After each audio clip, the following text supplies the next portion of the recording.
الحمد لله رب العالمين والصلاة والسلام على أشرف الأنبياء والمرسلين وعلى آله وأصحابه ومن تبعهم بإحسان إلى يوم الدين. أما بعد فأعوذ بالله من الشيطان الرجيم. بسم الله الرحمن الرحيم.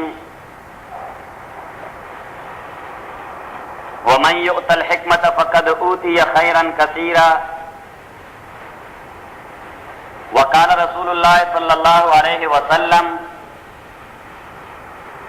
من يرد الله به خيرا يفقهه في الدين.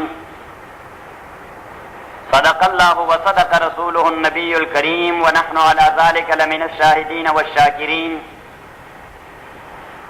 والحمد لله رب العالمين.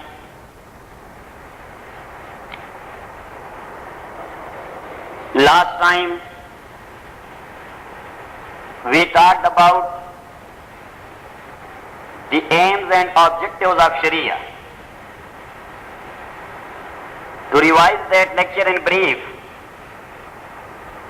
because today we are proceeding furthermore for the build-up of our next lecture.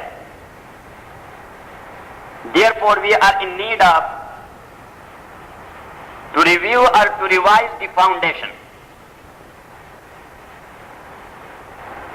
I mentioned there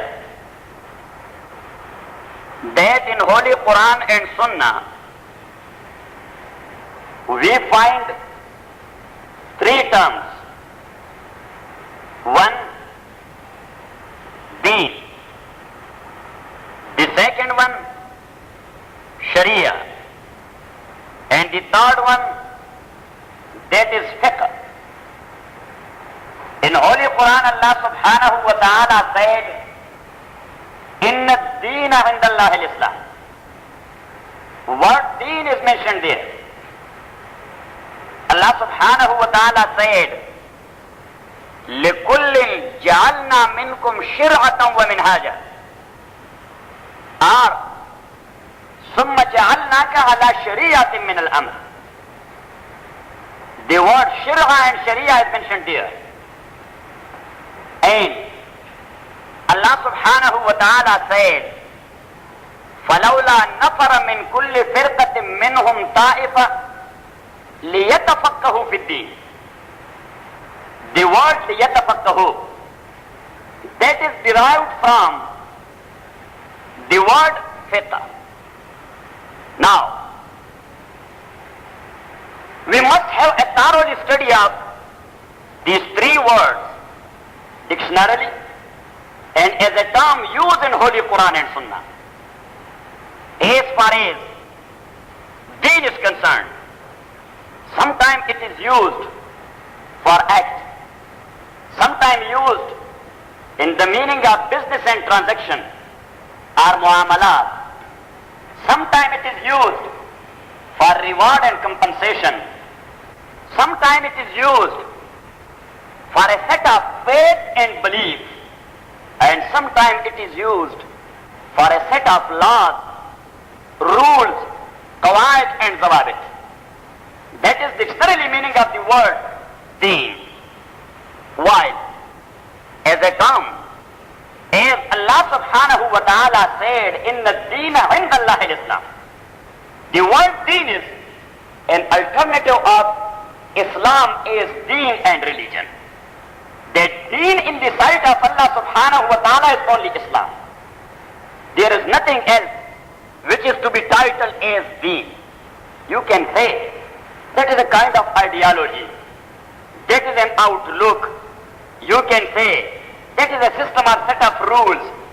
You can say that is an ism, I-S-M, communism, socialism, capitalism, imperialism. But as far as the word deen as a term is concerned, that is a title and specific name for Islam only, which is a revealed religion from Allah subhanahu wa ta'ala. Therefore, Allah subhanahu wa ta'ala mentioned in Holy Quran, شَرَعَ لَكُمْ مِنَ الدِّينِ مَا وَصَّى بِهِ نُوحًا وَالَّذِي أَوْحَيْنَا إِلَىٰ إِبْرَاهِيمَ. That your deen is the same one which we had given to Hazrat Nuh, to Hazrat Ibrahim, and we have sent it down to you, O Muhammad sallallahu alayhi wa sallam.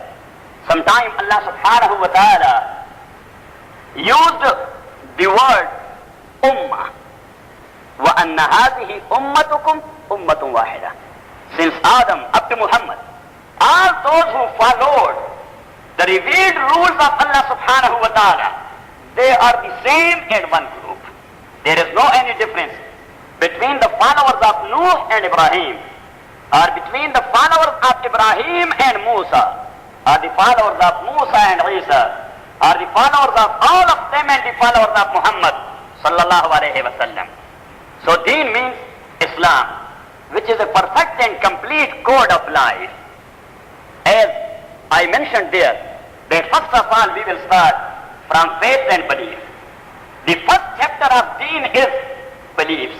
Second one, then we will proceed towards worship, to establish connection and relation and friendship with Allah subhanahu wa ta'ala.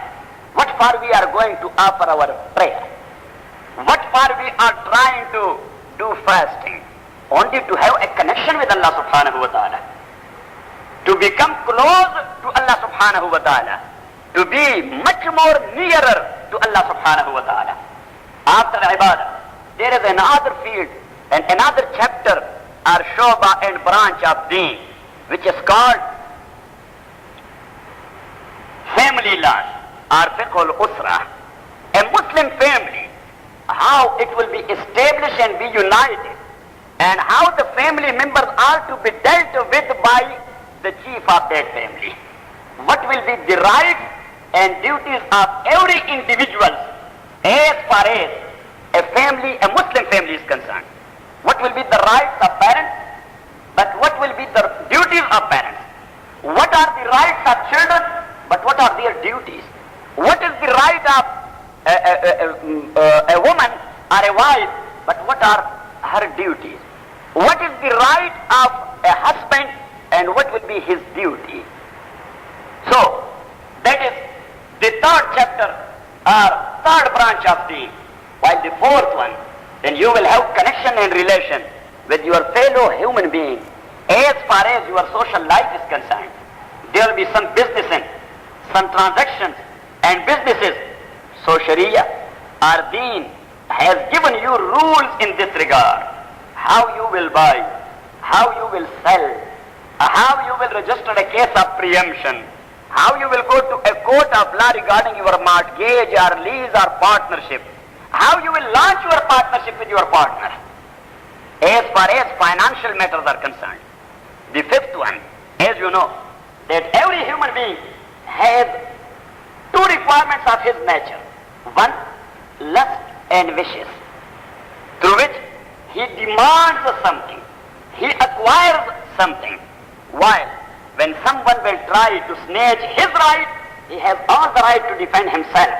And there is a thing in the nature of every human being, a requirement and demand of his nature, which is called anger and ghadab al-arquwatul ghadabiyyah.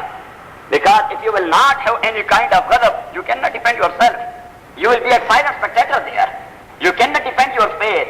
You cannot defend your izzah and your honor and respect, your dignity. That is a must for every human being. So, as far as his shahawat or lusts, or his quwwat ghadabiyyah and anger to defend himself, that is concerned, they are in need of a superior authority to be controlled by. Therefore, Sharia or Islam as a deen has given concept of state and government. That is called state law or establishment of state and government. And then we will proceed furthermore to another branch. What will be the duty of that state and government? They will resolve the issues erupted amongst its citizens and subjects. So, there you will be in need of to know what is crime and what is thought. Thought means financial harm to someone which you have caused. And crime means a bodily, or as far as your respect is concerned, that is to be considered as a crime. But in Islam, there is another kind of crime which is related to our faith. While those who have no any value in their mind for their own faith and religion, they don't consider, that is everyone's and every individual's personal problem. No, not at all. Deen and faith is the first priority in Holy Quran and Sunnah. All other things are subject to the approval of Deen. So, there will be fiqh al-damanat or law of tar, and fiqh al-janayat are law related to crimes. Then, there will be a judicial process or a judiciary which is called adab al-qadi, adab or procedural law or procedural system. How will be the procedural system in Islamic Sharia or in Deen of Islam? And when you established a national concept or a national government based upon faith and religion, you will be in need of some relation with other states and governments. Maybe an Islamic or Muslim one, or maybe a non-Muslim one. That is called a SIR or Islamic International Law. So, Deen, which is an alternate to the Islam, that is a perfect and complete code of life, while sometimes it is used in the meaning of set of beliefs and faiths only. The second word, which I have mentioned, that is Sharia. Sharia, it has its dictionary meaning set of laws, or rules and laws. And therefore, Allah subhanahu wa ta'ala said, لِكُلٍّ جَعَلْنَا مِنْكُمْ شِرْعَةً وَمِنْهَاجًا. لِكُلٍّ, to every messenger and his followers, we have given shir'atan, a different sharia and different rules and laws, as far as their environment or their atmosphere and demands and requirements of concern. Because the demands of the time of Hazrat Ibrahim were different to the demands of the times of Hazrat Nuh alayhi salatu wasalam. When Rasulullah sallallahu alayhi wa sallam came, Allah subhanahu wa ta'ala gave him a sharia, or set of rules and laws which are perpetual and everlasting up to the day of resurrection. No one except a messenger can change the sharia of another messenger. If you will say, oh, now the issue is so much clear. The time of Rasulullah sallallahu alayhi wa sallam was so much different than our time. I will say, okay, I will admit that that is so, but you are not a messenger to go and to abrogate the rules given by Muhammad sallallahu alayhi wa sallam. These are everlasting. These are forever. ما كان محمد نبا أحد من رجالكم ولكن رسول الله وخاتم النبيين. But we can mean by خاتم النبيين that the rules and laws and system being given by Muhammad is to be implemented in word and spirit up to the day of resurrection. So respected brothers and sisters, Sharia means rules and law. But there is another term which is used in Holy Quran and also used in the hadith of Rasulullah sallallahu alayhi wa sallam. And we the Muslims are so much familiar to that very term. And that is the term fiqh. What is fiqh? Dictionary meaning is understanding in depth of anything. That is called fiqh. But as a term, what we can mean by fiqh? علم بالأحكام الشرعية العملية عن أدلتها التفصيلية. That is the definition being given by the Ummah, by the jurists of Islamic jurisprudence. علم بالأحكام الشرعية العملية. That is knowledge of Shari'i ahkam, which is related to your act, which is related to your deed. علم بالأحكام الشرعية العملية عن أدلتها التفصيلية. But that is based upon dalail which has been taken from Holy Quran and from Holy Sunnah of Rasulullah sallallahu alayhi wa sallam. The fiqh, deen given by Imam Abu Hanifa, that is not his wishes or lusts. The fiqh, deen given by Imam Shafi, is not based upon his own desires, because every of them, they were of the view, but they were of the belief. Is a sahih hadith, فهو مذهبي. If I have given you a ruling in a specific issue, and later on you got information of a hadith of Rasulullah sallallahu alayhi wa sallam, and you as a jurist considered them both, what I have said and what you have informed by you have been informed by. If there is difference between these two things, and my point of view was not based upon any dalil of Holy Quran and Sunnah, look it. But Imam Abu Hanifa rahmatullah alayh, he went furthermore. فَضْرِبُوهُ عَلَى الْحَائِطِ. Throw my saying on any one of the walls where you are sitting. وَخُذُوا بِالْحَدِيثِ. And accept and adopt the ways being shown in a hadith of Rasulullah sallallahu alayhi wa sallam. But that is not your job. That is not my job. That is the job of a jurist who know all about the Holy Quran and the Holy Sunnah. All about the rules of Islamic jurisprudence. Because you as a layman or I as a layman, I can say, oh, Rasulullah sallallahu alayhi wa sallam has said so and so. Yes, Rasulullah sallallahu alayhi wa sallam has said so much things. Rasulullah sallallahu alayhi wa sallam has said so much things. But I have mentioned in my last lecture that Rasulullah sallallahu alayhi wa sallam came in an atmosphere where their customs, their conventions, their rusum and rawaj, and their usages and adat were so much worse type of customs and conventions. When Rasulullah sallallahu alayhi wa sallam came, he did not drop away all these things all of a sudden or at once. But Rasulullah sallallahu alayhi wa sallam took them towards reformation gradually and slowly. Gradually and slowly. So you will find in that very process that Rasulullah sallallahu alayhi wa sallam has said so and so.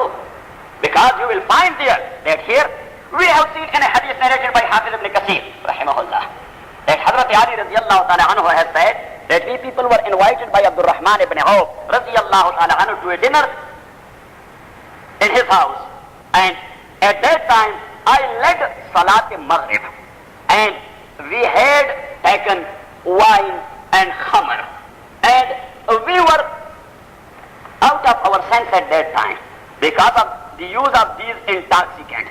Then you will say, oh, Hazrat Ali radiyallahu ta'ala anhu, he was the fourth caliph of Rasulullah sallallahu alayhi wa sallam. Abdul Rahman ibn Auf radiyallahu ta'ala anhu, he was the sahabi of Rasulullah sallallahu alayhi wa sallam.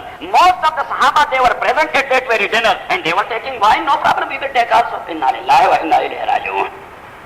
Just be afraid of Allah subhanahu wa ta'ala. You do know when that event occurred and existed. When? And when Allah subhanahu wa ta'ala restricted or prohibited taking of wine, that was in the fourth year after emigration to Medina al-Munawwara and after hijrah to Medina al-Munawwara. Therefore, I said in my last lecture that Rasulullah sallallahu alayhi wa sallam took the people towards reformation and Islam gradually and slowly. And when he came to Hajjatul Wada, he said, "Al-yawma akmaltu lakum deenakum wa atmamtu alaykum ni'mati wa raditu lakum al-Islam deena." Al-yawm, I have given you, Allah subhanahu wa ta'ala said, I have given you a perfect code of life, a perfect system of life. Akmaltu lakum deenakum wa atmamtu alaykum ni'mati. You do not know whether the laws given by the Congress of America or the Parliament of Pakistan or the Parliament in Britain, these laws will be better for our life and we will get prosperity here in this world, or the laws given by Allah subhanahu wa ta'ala. In this regard, I have mentioned that one of the scholars of Holy Quran and Sunnah, he has said that the laws being given with an authority having some four qualities. One, rahmat shamil. His mercy must be inclusive to all and included to all. And the second one, qudrat kamil. He has a full authority. He is not a weak one. And the third one, he may not be affected by environment and circumstances. And he may not be aligned to one of two parties. He may not be aligned or janibdar to one of two parties. If there will be such kind of circumstances, when the law-giving authority, as I will say that, when a government wants to spare someone of its own colleagues from a specific kind of punishment, then they implement a law with retrospective effect. That is called retrospective effect, and there the intention is nullified. And that nullified intention means that they want that one of our colleagues has committed a crime or committed a sin and we want to spare him from such kind of punishment. That is a janibdari. So, respected brothers and sisters, when the authority will have these qualities, then he has all the right to to give a perfect kind of laws and rules which can provide you satisfaction, which can provide you prosperity here.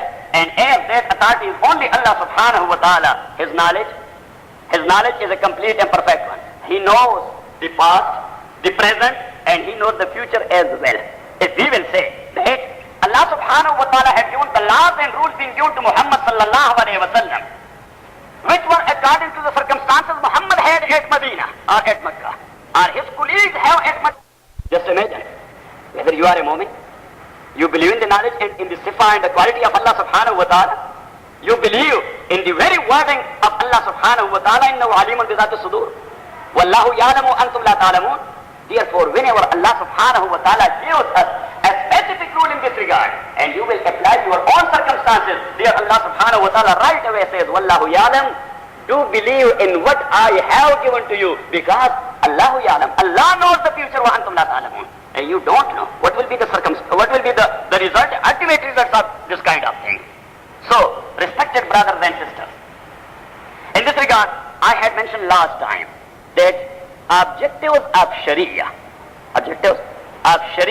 So I mentioned three things. One, deen. The second one, that is Sharia. And the third thing, that is fiqh. So fiqh is derived law from the dalail and the sources of Sharia. What are the sources of Sharia? The holy book. The second source, the practices of Rasulullah sallallahu alayhi wa sallam. The third thing, the consensus of opinion of the Sahaba of Rasulullah sallallahu alayhi wa sallam. Because whenever an ijma and consensus of Sahaba took place, it means that they never violated the practice of Rasulullah sallallahu alayhi wa sallam. You can imagine about the Sahaba, Ridwanullahi alayhim ajma'een, that they were the people superseding the rules given by Rasulullah sallallahu alayhi wa sallam. Not at all. Hazrat Umar radiyallahu ta'ala anhu, once he was asked by the Sahaba Ridwanullahi alayhim ajma'een regarding mut'ah. He declared and he gave a declaration in this regard that was not his own ruling. That was the ruling based upon the hadith heard by Umar ibn al-Khattab and most of the Sahaba in Ghazwa Awtas and also in Ghazwa Khaybar by Rasulullah sallallahu alayhi wa sallam. But some of the people, because there were victories in the time of Hazrat Umar radiyallahu ta'ala anhu, the Iraq became a part of Islamic State, Iraq of that time. Syria became a part of Islamic State. Most of the parts of today's Africa became parts of the Islamic State. And the people there, they were not aware of that very hadith of Rasulullah sallallahu alayhi wa sallam. So Hazrat Umar radiyallahu ta'ala anhu, he issued a declaration in this regard that Rasulullah sallallahu alayhi wa sallam told us on Ghazwa Khaybar so and so. And he told us in Ghazwa Awtas so and so. I just only giving you an example. So then the ijma of Sahaba took place at that very time, and the ijma of Sahaba, that is a hujjat qat'i. That is a source of Islamic Sharia as Holy Quran is. That is a source of Islamic Sharia as the Sunnah of Rasulullah sallallahu alayhi wa sallam is. And the fourth one, that is called qiyas, analogy or analogical deduction, based upon a common cause, either expressed in a text of Holy Quran or expressed in a text of Holy Hadith, or derived, that common cause has been derived by one of the jurists, and he based the specific issue upon that very common cause, that is called qiyas. So in this regard I mentioned that the objectives of Sharia are four in number. One, removal of difficulties. Allah subhanahu wa ta'ala did not want to put you in troubles. As Allah subhanahu wa ta'ala said, La yukallifu Allahu nafsan illa wus'aha. Allah subhanahu wa ta'ala will never make you bound to do a thing which is beyond your bearing power.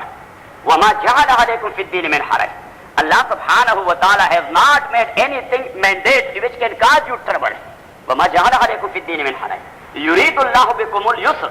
Allah subhanahu wa ta'ala intends. Allah subhanahu wa ta'ala used the form of future. يُرِيدُ اللَّهُ بِكُمُ الْيُسْرَ. The rules and laws being given by Allah subhanahu wa ta'ala.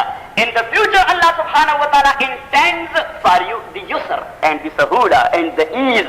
وَلَا يُرِيدُ بِكُمُ الْعُسْرَ. And Allah subhanahu wa ta'ala does not intend or will not intend in future even to put you in trouble and to take you towards difficulties. And therefore Rasulullah sallallahu alaihi wasallam has said, ad-deenu yusrun, that deen is yusr, sahula, and ease itself. So, respected brothers and sisters, the first thing in Sharia, the first objective of Sharia is the removal of difficulties. The second thing, a reduction of obligations. Once Rasulullah sallallahu alaihi wasallam came and he stood upon mimbar and he said to the Sahaba, ask me about your deen. Ask me about your deen. So one of the Sahaba, he stood and asked him about a specific thing. One of the Sahaba, he stood up and asked him about a thing which Allah subhanahu wa ta'ala did not discuss in Holy Quran, and Rasulullah sallallahu alaihi wasallam has made it set aside to be on side. That is a mubah one. That is optional. You have all the right to do or to leave it. At the moment, Jibreel Amin came and implemented an ayah.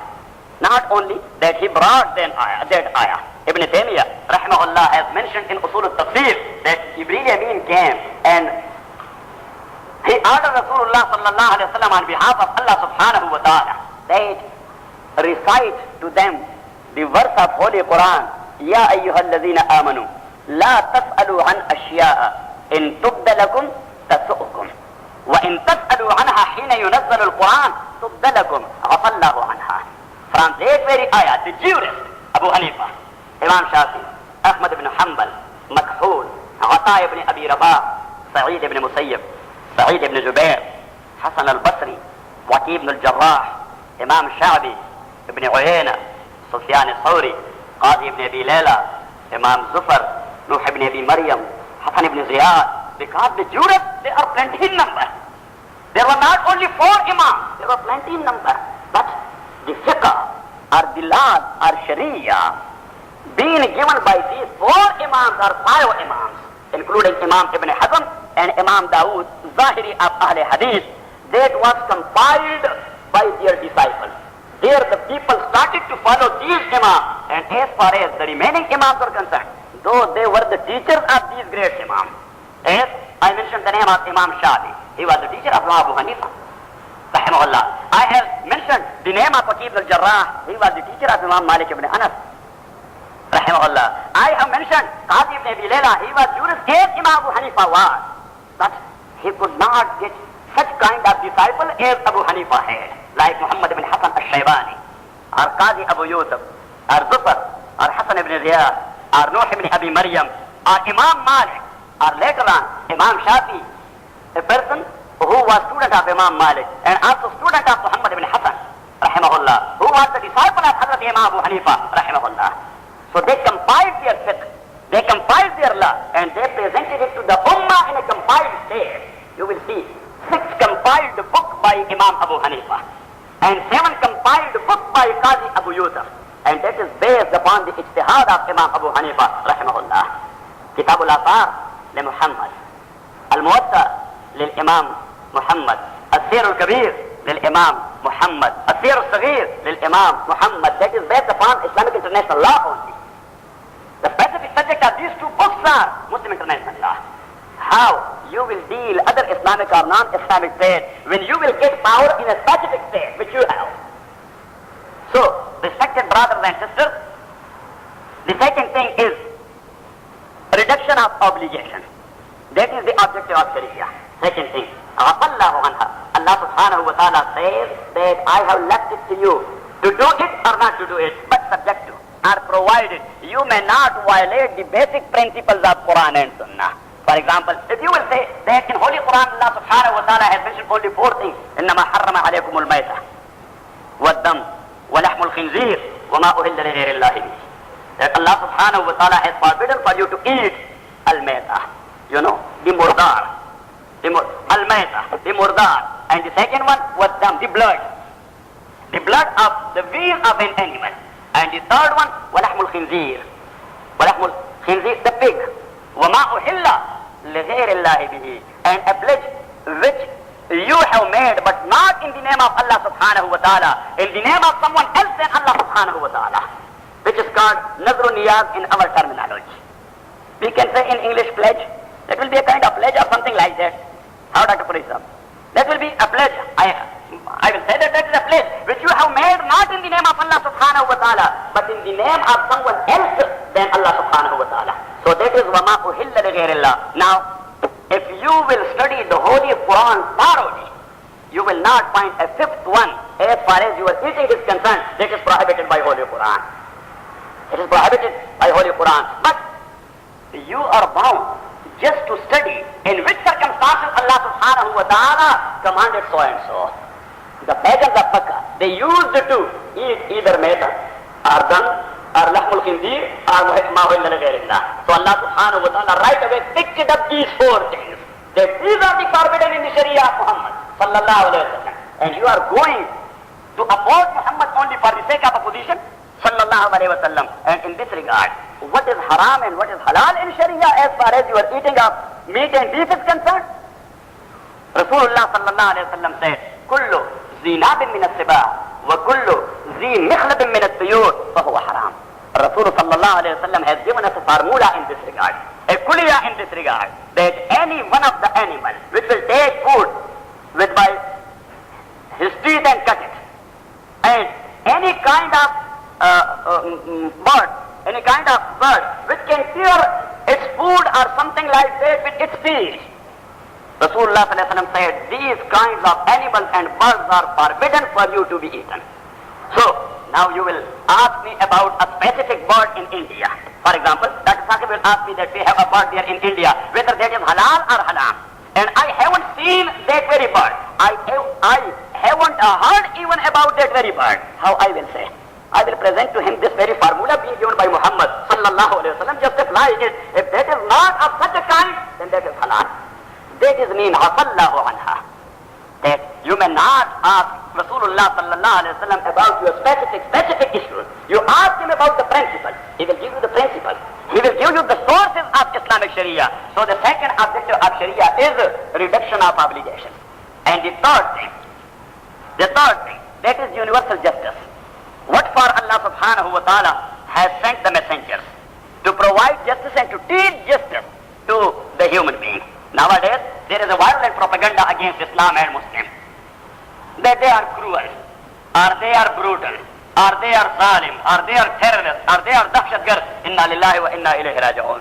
Islam basically and originally is a religion of peace. But to protect yourself, to protect your honor, to protect your dignity, to protect your property, to protect your belonging, to protect your mind and skill, and to protect your faith and belief. This is the point. This is the point. All other things, these are recognized all over the world. Even in America, if someone will invade America, they will have all the right to protect it. If someone will invade their property and their belongings, they will have, as they have done, as far as the bombing there in Kenya or Tanzania are concerned, what they have done in this regard. And they got the plea that they have all the right to protect our citizens. Because these things are recognized principles.